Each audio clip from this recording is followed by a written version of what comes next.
Hello YouTube channel social sciences میں خوش آمدید۔ اگر آپ کو تحقیق میں کسی قسم کا کوئی مسئلہ درپیش ہے یا سمجھنے میں کوئی دشواری پیش آ رہی ہے تو آپ صحیح جگہ پر ہیں۔ ہم آپ کو سکھائیں گے کہ تحقیق کیا ہے، اس کا مطلب کیا ہے، تحقیق کیوں کی جاتی ہے، ہمیں تحقیق کی ضرورت کیوں پیش آتی ہے اور اس کا طریقہ کار کیا ہے۔ یہاں ہم آپ کے ساتھ تحقیق کے بنیادی تصورات پر بات کریں گے۔ اس ویڈیو میں ہم سیکھیں گے کہ تحقیق کیا ہے، اس کی تعریف کیا ہے اور اس کا مقصد کیا ہوتا ہے۔ چاہے آپ سماجی علوم، تعلیم، سائنس یا دیگر شعبوں میں ہوں، تحقیق کا علم آپ کے علمی سفر کا بنیاد ہے۔ تو آئیے شروع کرتے ہیں۔ سب سے پہلے تحقیق کی تعریف دیکھتے ہیں۔ تحقیق ایک منظم اور منطق پر مبنی عمل ہے جس کے ذریعے ہم کسی مسئلے یا سوال کا جواب تلاش کرتے ہیں۔ یہ صرف معلومات جمع کرنے کا عمل نہیں ہے، بلکہ حقائق کو جانچنے، تجزیہ کرنے اور نتیجہ اخذ کرنے کا ایک مرحلہ وار طریقہ ہے۔ تحقیق کی چند اہم خصوصیات یہ ہیں۔ منظم عمل، تحقیق میں ہر قدم سوچ سمجھ کر اور ترتیب کے ساتھ کیا جاتا ہے۔ مروزیت، محقق کو ذاتی پسند ناپسند سے آزاد رہنا چاہیے۔ قابل تصدیق، تحقیق کے نتائج کو دوسرے محققین بھی جانچ سکیں۔ مسئلہ محور، تحقیق ہمیشہ کسی سوال یا مسئلے کے حل کے لیے کی جاتی ہے۔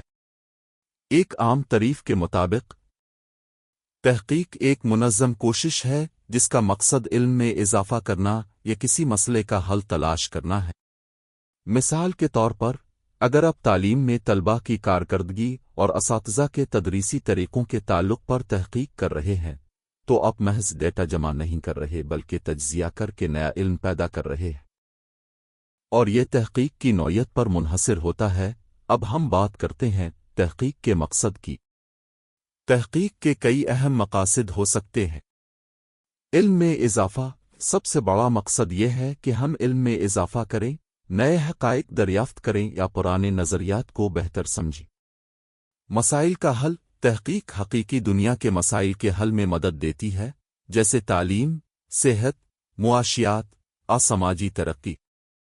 فیصلہ سازی میں مدد، تحقیق کی بنیاد پر پالیسی بنانے والے بہتر اور مؤثر فیصلے کر سکتے ہیں۔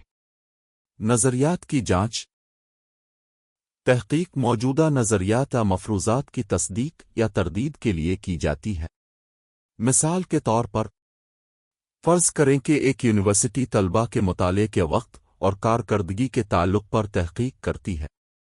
یہ تحقیق طلباء کے مطالعے کے عادات اور نتائج کے بارے میں علم بڑھائے گی، یونیورسٹی کو بہتر تعلیمی پالیسی بنانے میں مدد دے گی اور موجودہ تعلیمی نظریات کی تصدیق یا تردید کرے گی۔ یعنی تحقیق کا مقصد صرف معلومات جمع کرنا نہیں بلکہ علم پیدا کرنا، مسائل حل کرنا اور فیصلے بہتر بنانا ہے۔ تحقیق کی اہمیت کو سمجھنا بھی ضروری ہے۔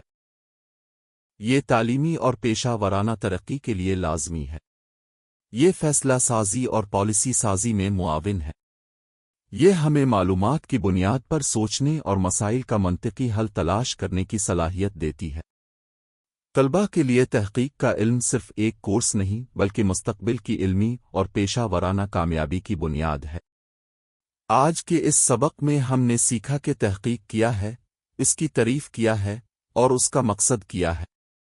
یاد رکھیں، تحقیق ایک منظم، مروزی اور مسئلہ محور عمل ہے جو علم میں اضافہ اور مسائل کے حل کے لیے کی جاتی ہے۔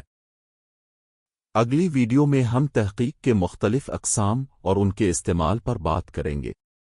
اگر آپ کو یہ ویڈیو مفید لگی تو لائک کریں، شیئر کریں اور ہمارے چینل کو سبسکرائب کریں تاکہ آپ کو آنے والی ویڈیوز کی نوٹیفیکیشن ملتی رہے۔ شکریہ۔